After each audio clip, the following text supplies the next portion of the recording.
Research has shown that if you're repeatedly exposed to the phrase, the body temperature of a chicken, that's right, the body temperature of a chicken, even if no useful information is given about the body temperature of a chicken, you are more likely to judge as true this statement: the body temperature of a chicken is 34 degrees Celsius.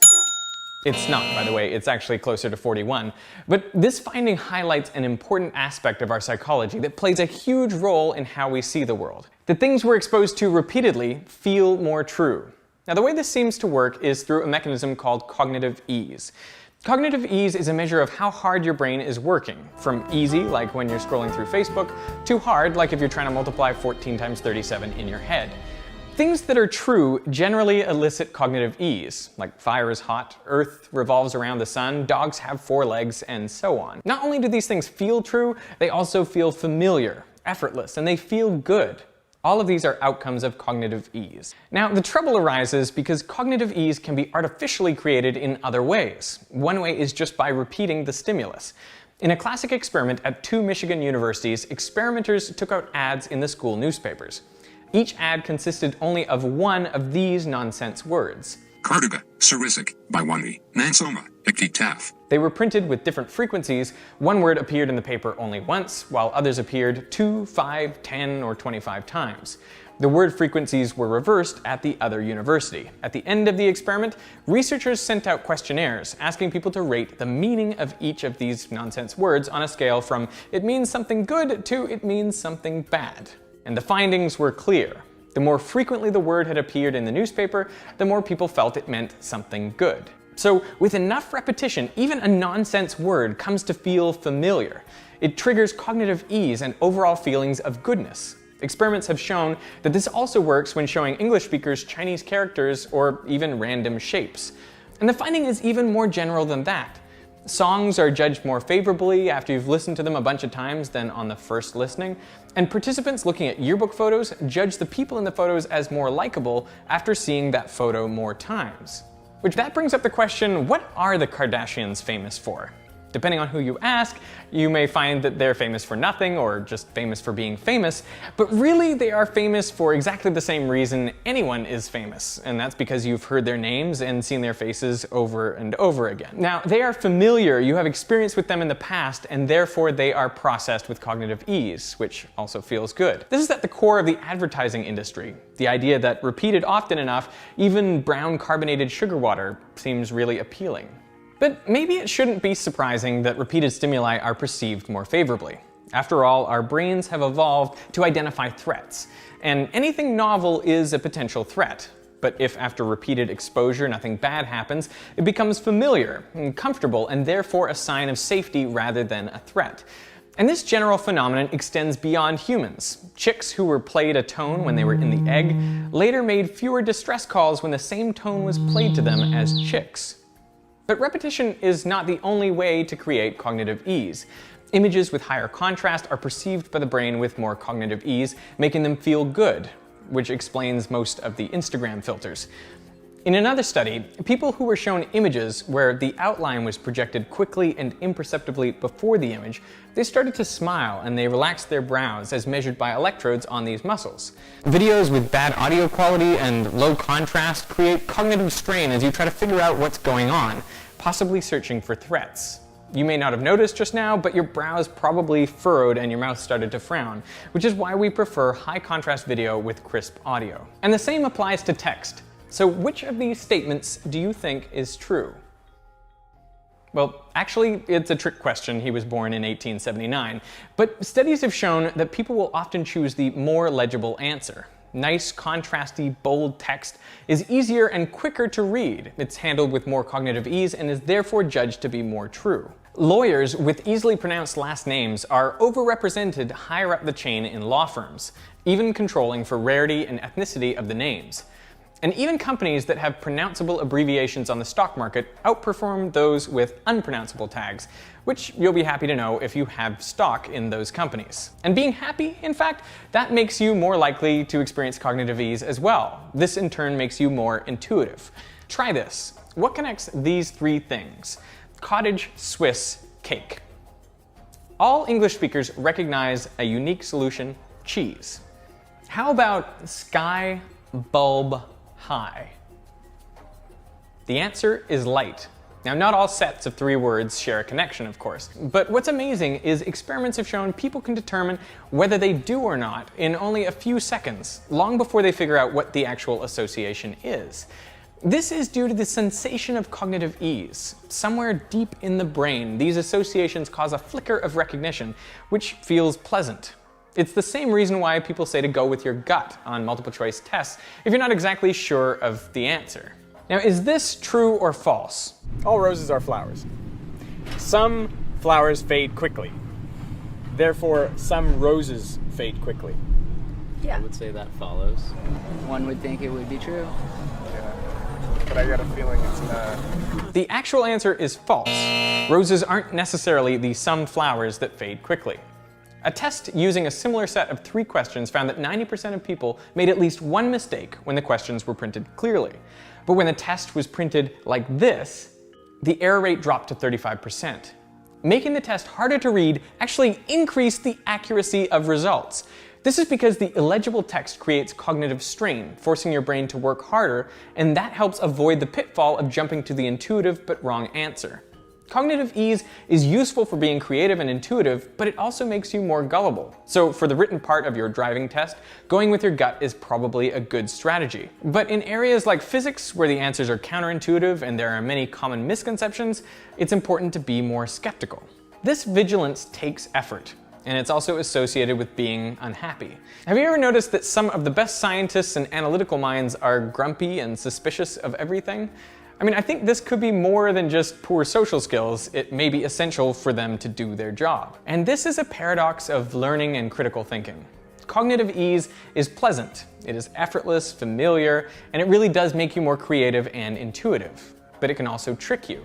It may make things seem true that aren't, and you may feel like you're learning when you're not. On the other hand, being skeptical and analytical takes more mental work.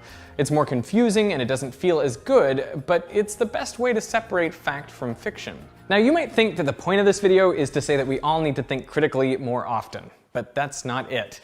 As an analytical thinker myself, I find it takes me like half an hour just to select a toothbrush. There are definitely times when cognitive ease is the appropriate mental state. I mean, we evolved it for a reason so we can react intuitively in familiar everyday situations. Why think harder than you have to? So the key is to identify those times when more thought is required. But with sharing and repeating ideas easier than ever before, I think we need to be more vigilant to distinguish between those things that are really true and those we've simply heard many times before. The more something is repeated, the more it starts to feel true.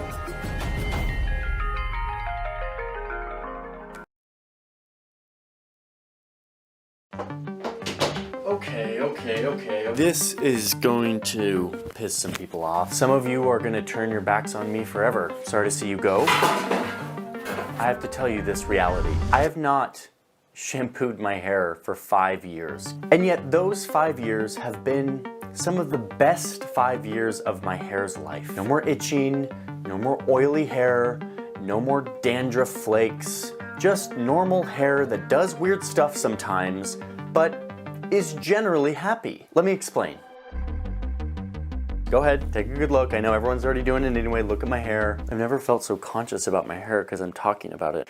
Okay, so 5 years ago, I realized that I was in a cycle. The cycle looked like this. My head, which produces natural protective oils, would be washed with shampoo. Shampoo is just a chemical that attaches to these oils on your scalp, and then when you wash that shampoo out, the oils are attached to them and they leave, ridding your head of oils. The shampoo also cleans off any pollen or dust that's caught in your hair. So my hair was now clean, very clean. Oh yeah, and this guy isn't me. This is just a stock footage representation of me 5 years ago. Anyway, then goes in the conditioner, which coats your hair with silicone material that makes it shine and restores all of that shine that was lost from stripping away all of those oils. Man, I haven't used conditioner in a very long time, but I do remember that it makes your hair feel like silky butter. silky butter. Is that even a thing? Okay, so you strip away the oils, you coat it with this shiny, silky conditioner, and then my hair would end up just being sort of like a fluff ball. In order to style it, I would put in some product, like some fancy pomade I bought at some fancy barber in Chicago. This pomade is made of, wait for it, oil. It is an oil-based product. So I'm putting oil back in my hair after I just stripped it all out. Meanwhile, my scalp is like, whoa, whoa, whoa, whoa, whoa, dude, you just stripped away all this protective oil that we make to protect your scalp, WTF. And so it fires up its natural oil-making machine to produce more oil for your hair. So now you have double oil. You've got the pomade and the natural oils. So now, by the end of the day, you start to feel like your hair is super oily and greasy, and you have all these messages about dirty hair being greasy and oily. Hey, you have got greasy hair though, bro. Oh, come on, man. So what's the cure for this oily, greasy, dirty hair? Shampoo! Deep cleansing shampoo. It helps take away the excess dirt and oils that can be inside your hair. Right, I reckon we should give it a go and get you washed up. Let's do it. And the whole cycle starts over again. In my mid-20s, I also started to realize that my scalp was starting to become like itchy and flaky, which is like so embarrassing, so uncomfortable, and yet, luckily, out there in the world, there is a cure for this. The problem of flaking dandruff can be solved with just regular use of Procter & Gamble's new Wonder Shampoo, Head & Shoulders. Okay, listen, just a quick moment to make it clear that this cycle is my hair experience, which is based on not only my physiology and genetics, but also on my standards and relationship to society and what society tells me to do with my hair. So just to get this out of the way, I'm not here to preach what's right for your scalp. I'm simply telling you what's right for my scalp. In fact, there's this whole movement, sort of a political movement around shampoo and not shampooing. It's called No Poo, which is a very unfortunate name for this movement. I'm not a part of that movement. I'm not pushing that. This isn't political for me. I just want to tell you a story about the journey of my hair using a little bit of history and data and research. And again, most importantly, my own experience of 5 years of not shampooing my hair. Okay, so let's dive in. Let's get some context here. Human beings used to not wash their hair very much at all. It was only by the 1970s when ads targeted mainly towards white women would come out saying that you needed to wash your hair every single day and that the dirt in your hair was like weighing it down. Hairs that attract dirt and weigh hair down like this. And that in order to prevent this weighing down and to get body, you would have to use this product. This also started a whole new set of messaging around greasy hair, dirty hair, which even saying it is like repulsive. So demonizing the idea of greasy hair and pushing this daily shampoo regimen was seen as the only way to fight back against this greasy hair epidemic. Today, Americans wash their hair around 5 of the 7 days of the week. By the way, that's about double how much they wash their hair on average in Spain and Italy. And it's way more than the once a month Americans used to wash their hair in the 30s. So let me tell you the story of how this all went down, because I didn't like grow up as a non-shampooer. 5 years ago, I had bought this really expensive, fancy tea tree oil-based dandruff shampoo because I had so much itchiness and flakiness everywhere. I was so tired of that and I was so embarrassed by it. So I was diligent. I would wash my hair with this tea tree oil shampoo every day. The marketing on this told me that I shouldn't use any other shampoos, that all the other shampoos were the devil, and that this was the only thing I could use to treat my dandruff. I ran out of this shampoo while we were on like a trip, so I couldn't order it. And I was just like, okay, when I get back, I'll order the shampoo and I'll get back onto it. And it like took a while. We were on some long trip. I get back, I forget to order the shampoo. I was getting worried about this, but soon, after like 3 weeks of this sort of fear of using other shampoos, I noticed that the itching started going away and that the greasy hair feel started to actually level out. It was actually okay, and I was secretly like, ooh, I probably just got used to it or something. But the key moment happened when I went in to get a haircut, having not washed my hair with shampoo for like a month. I was actually really nervous and conscious of what the barber was gonna say to me, and he didn't say anything. So I asked him, I was like, hey, how does my hair and scalp look to you? And he was like, looks good. It's a little dry, but overall pretty healthy. And that was the moment for me. I was like, wait, what? This guy who sees like dozens of scalps every day, dozens of scalps, that's actually really gross, like dozens of scalps. I'm just never gonna say that again. This guy sees a lot of scalps every day, and he had like blessed my unshampooed scalp and was like, you're actually okay. Now, let me just remind you that I've told some of my close friends this story before, and they have tried it and it hasn't worked for them. I'm not saying that this exact thing is going to work for you. The reason I am making this video, because I want us to have reasons to be skeptical of all the messages that we get fed around this topic. Nourishing damaged hair back to healthy life. Regular washing is the only way that you can get rid of that excess oil. I feel no grease. A few years ago, I read this kind of obnoxious business book that said that the best way to market a product is to create a psychological trigger that makes people need your product. The example used in the book was this toothpaste in like the 50s or 60s, where the ad for this toothpaste called attention to this, quote, dangerous coating that robs the teeth of their whiteness. Like this film coating that's like on your teeth every time you eat, and it's like dangerous and bad and socially unacceptable. Turns out that this dangerous film on your teeth is a harmless residue from food consumption, and toothpaste doesn't remove it any better than eating an apple. So yes, you should totally brush your teeth, but not because there's this dangerous residue, and now I can't unfeel it. The psychological trigger is baked in, I can't not feel it, and I feel judged because I maybe have this dangerous coating. This same dynamic happens today with the $100 billion hair care industry. They push all sorts of scary ideas about dirty things lurking in your hair that only their product can fix. And they get very rich because of it. Telling you that you have grease in your hair makes you feel dirty, psychologically. And what it does is it turns these naturally occurring lipids or fats in your hair, which are totally protective and naturally occurring, into this gross feeling, dangerous thing. And more these commercials have these like fancy 3D diagrams to make it feel totally legit and medical. There are medical things here, like dandruff is a real skin disorder. That's something that has real symptoms and should be treated in a real medical way by a professional, not by a commercial with a fake doctor showing you 3D diagrams to sell a product. And no, this lady is not a legit doctor, she's an actor. While we're on the point of dandruff and itchy scalps, let it be known that dry scalp, which is not a skin disorder, it literally means that you don't have enough hydration in your scalp, is not dandruff. But he's scratching his head. Could be dandruff. And yet, they share effectively the same symptoms, itchy, flaky. But dry scalp, unlike dandruff, is caused in part by, wait for it, shampooing too much. Drying out your scalp by stripping it of its natural hydrating oils. This was my problem in my 20s. I didn't have dandruff.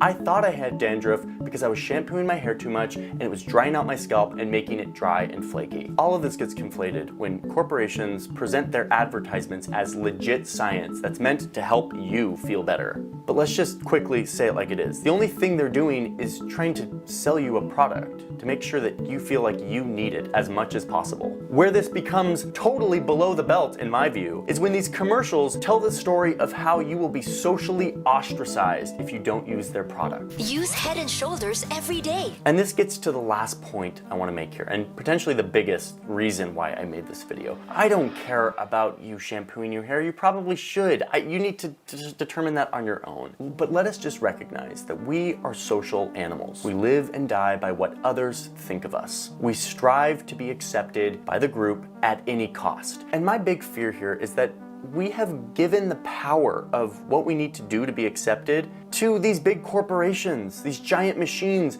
who use this psychological dynamic to sell us more of their stuff. They have successfully turned hair into a discussion of hygiene and cleanliness, and now we talk about this almost as a form of epidemiology. Cleanliness and hygiene turns into an issue of health and safety, which, let's be honest, brushing your teeth or washing your hands, that stuff is there to stop us from spreading diseases. I haven't washed my hair in 5 years, and there's not some virus that's gonna pop off my head and go infect my family.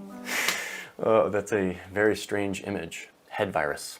There are real skin disorders having to do with the scalp. Those should be treated seriously. But my sense is that we've conflated that. We're not talking about health and disease prevention a lot of the time. We're talking about beauty and self-perception. That's not epidemiology. That's personal psychology, personal self-esteem, and societal standards. That feeling of being dirty or greasy, who determined that feeling? Who set the parameters for that feeling?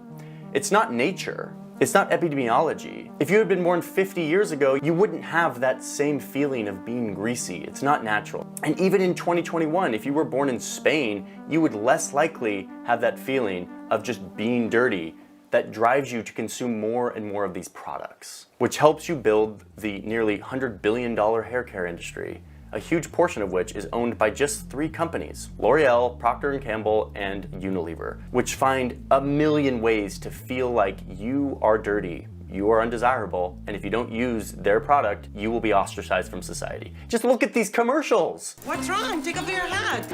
No, it's dry. Dry Head and Shoulders, dry scalp care. These companies have cracked the code on what drives us, and it's fear and a desire to be accepted. And this isn't just with hair, this is with a million of these products that tell us that we're inferior. And if I'm saying this as a man in this society, it is 1,000 times worse for women. So, am I here telling you not to shampoo your hair? No.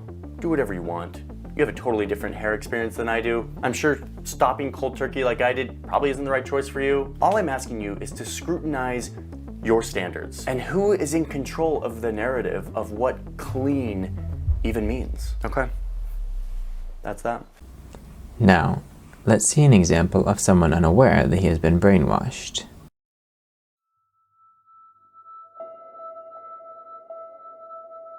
I'm not sure what I expected to find when I went to Chernobyl. I mean, it's been so long since the nuclear reactor there melted down and spewed radioactive atoms across the land. So for almost 30 years, this place has been virtually abandoned.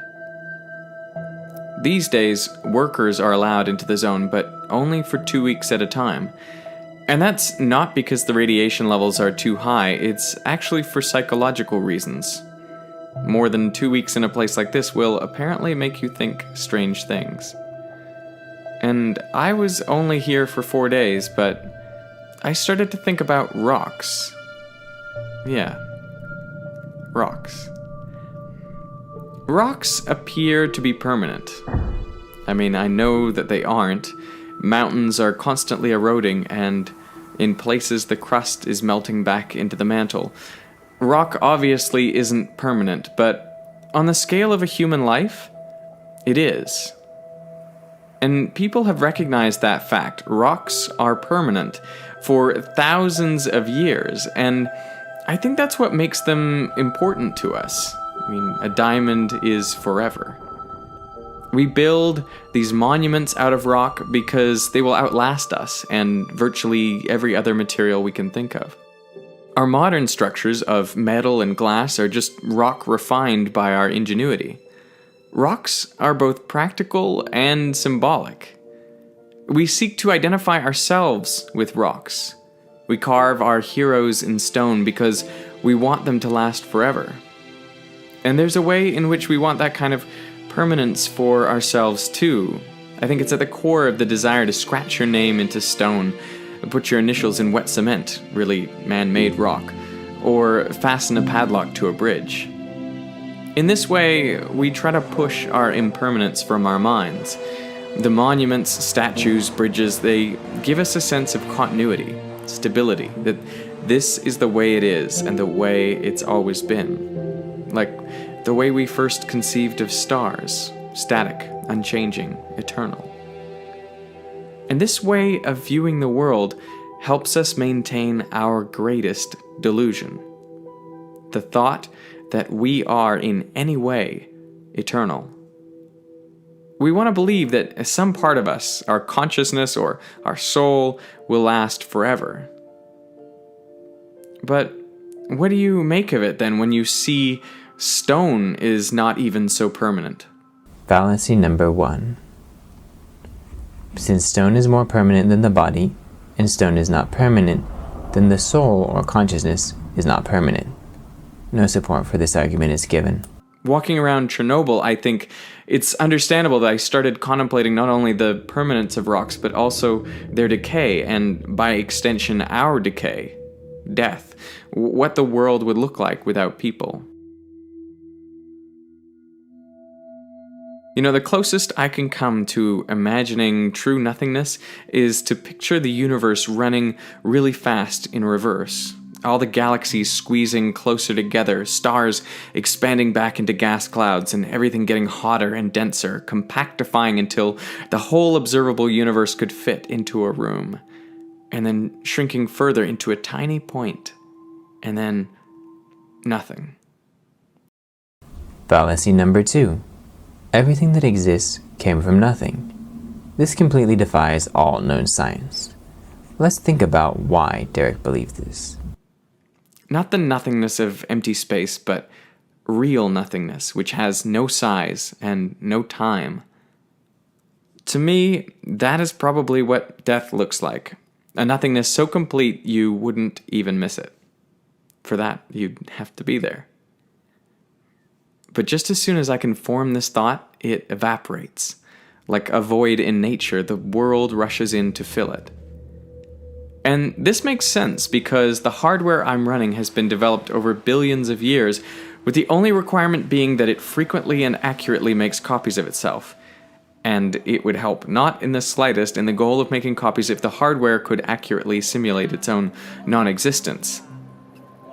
When we do acknowledge our impermanence, it is often through insipid catchphrases like YOLO, or it's in art projects like Damien Hirst's The Physical Impossibility of Death in the Mind of Someone Living, which is just a huge shark in a tank of formaldehyde. A sense of our mortality should strike fear into us. Like the sense I have when I'm swimming hundreds of meters offshore and the water below is deep and dark, and I can picture the shark swimming beneath me. The same kind of fate stalks us daily, but not in this visceral way, just in a trivial, ignorable way. Hence the delusion. You're permanent, like stone, always were, always will be. So we are left hardwired for denial, a selected inability to imagine true nothingness, an ephemeral sack of particles that thinks itself eternal. This delusion is comforting, and it makes living easier. It might drive you crazy to be confronted with the ultimate meaninglessness of everything all the time, what we call nihilism. But the same delusion, I'd argue, is also debilitating. It lulls you into a false sense of security, inaction. Fallacy number 3. Belief in eternity results in inaction. This is disproved by millions of religious people who believe in the soul and were extremely active, such as David Livingstone and William Wilberforce. Note, not being aware of death coming is foolish, but most of those who believe in a soul are aware of it and their limited time on earth. Like a due date a long time in the future. There's always tomorrow, so we procrastinate living the life we truly desire. Question: why does he assume that living the life we truly desire is a goal that we should be seeking? And we live in more fear. The sense that your soul is eternal makes you cowardly, because failure would stick with you forever, for really ever. Shame, embarrassment, disappointment, they would never leave you. A distant horizon encourages you to play it safe, live to fight another day. For after all, there is always another day. Fallacy number 4. One who believes in eternity will play it safe and be cowardly. Disproven by millions who have given their lives for others while believing in an eternal soul. Another to think on. Would not disbelief in eternity make me feel comfortable risking other people's lives? And this is why I find nihilism liberating and emboldening. If you can really picture the nothingness that awaits you, then what is there to be afraid of? Errors and humiliations will be forgotten. Fallacy number 5. If the soul is not eternal, errors will be forgotten. Disproven by Chernobyl, Adolf Hitler, etc. But great achievements may not. We may have no meaning in the cosmic context of the universe, but we make our own meaning daily with each other. Note: by showing how our influence can continue through future generations, he just disproved his own statement that we are less permanent than rocks. And this is the thought that leads to action. Your days are numbered. You don't know what that number is, but it's finite, so... Fallacy number 6. Denying eternality is the only way to believe that my days are numbered. Answer: Jesus said, I must work the works of him that sent me. The night cometh when no man can work. Get busy with what it is you want to do. Time is running out. Fallacy number 7. The highest goal in your life is to do whatever you want to do. Who says? If my personal pleasure is the true goal, then why did Derek make this video and potentially make permanently miserable all those people who were living in a blissful ignorance? So how do these videos connect? How could someone as smart as Derek make so many logical errors? Why was true science completely absent? I believe the answer is that he has been brainwashed for many, many years. From textbooks to cartoons to daily news, we are all bombarded with the idea of evolution. But the Big Bang is completely contrary to all laws of science, from the laws of thermodynamics to the conservation of angular momentum. And the mutation selection theory relies completely on the occurrence of beneficial mutations, of which not a single one has been observed by science in nature. Brainwashed to believe a fairy tale. How about we start observing instead of being brainwashed? Let's notice that things come about by design, not accident. Do you think humans may have evolved this trait to smell worse to mosquitoes as an adaptation to avoid the diseases? Or is it just by accident that some people are less attractive to mosquitoes than others? That is a really good question. Actually, it's not. By evolution, he means the mutation selection theory. Mutations are accidents. It's either accident or evolution, or designed by a designer. The truth is there. You can see it. Just believe it, instead of what the media is preaching.